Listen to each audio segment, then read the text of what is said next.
তৃণমূল বনাম তৃণমূল দ্বন্দ্বে রাজ্যে নেতৃত্বের হস্তক্ষেপ। ব্যারাকপুরের সাংসদ অর্জুন সিংকে ফোন দলের রাজ্য সভাপতি সুব্রত বক্সির। মুখ বন্ধ রাখার নির্দেশ অর্জুন সিংকে।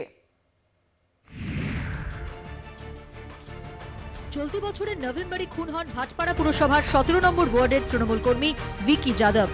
ভিকি খুনে গ্রেপ্তার হন ব্যারাকপুরের সাংসদ অর্জুন সিং এর ভাইপো পাপ্পু সিং। এরপরই ব্যারাকপুরে শুরু হয় রাজনৈতিক তরজা। ভাটপাড়ার বিধায়ক সোমনাথ শ্যাম ও ব্যারাকপুরের সাংসদ অর্জুন সিং এর মধ্যে চলতে থাকে চাপানোতর।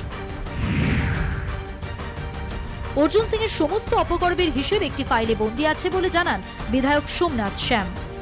আমার কাছে একটি ফাইল আছে হলুদ রঙের, ওই ফাইল আমি খুলবো, খুব শিগগিরই আমি খুলবো, পালাবার জায়গা পাবেন না।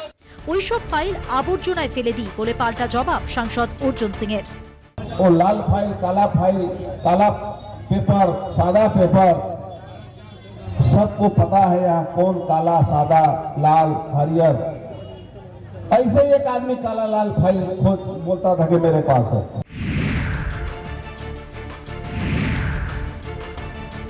দলের দুই নেতার আক্রমণ ও পাল্টা আক্রমণে অস্বস্তিতে রাজ্য তৃণমূল কংগ্রেস। তরজায় রাশ টানতে রাজ্য সভাপতির ফোন। সাংসদ অর্জুন সিংকে মুখ বন্ধ রাখার নির্দেশ রাজ্য সভাপতি সুব্রত বক্সির। সুব্রত বক্সি মহাশয় যিনি সাংসদও আছেন, আমাদের যিনি সভাপতি আছেন জন্মলগ্ন থেকে, তিনি আমাকে বলেছেন অস্পষ্ট এই ধরনের যারা তৎকাল চুনোপুটি লোক আছে এদের কথা উত্তর দেওয়ার দরকার নেই।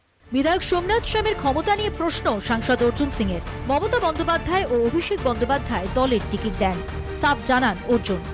পদাধিকারী বা সোমনাথ শ্যাম পার্টির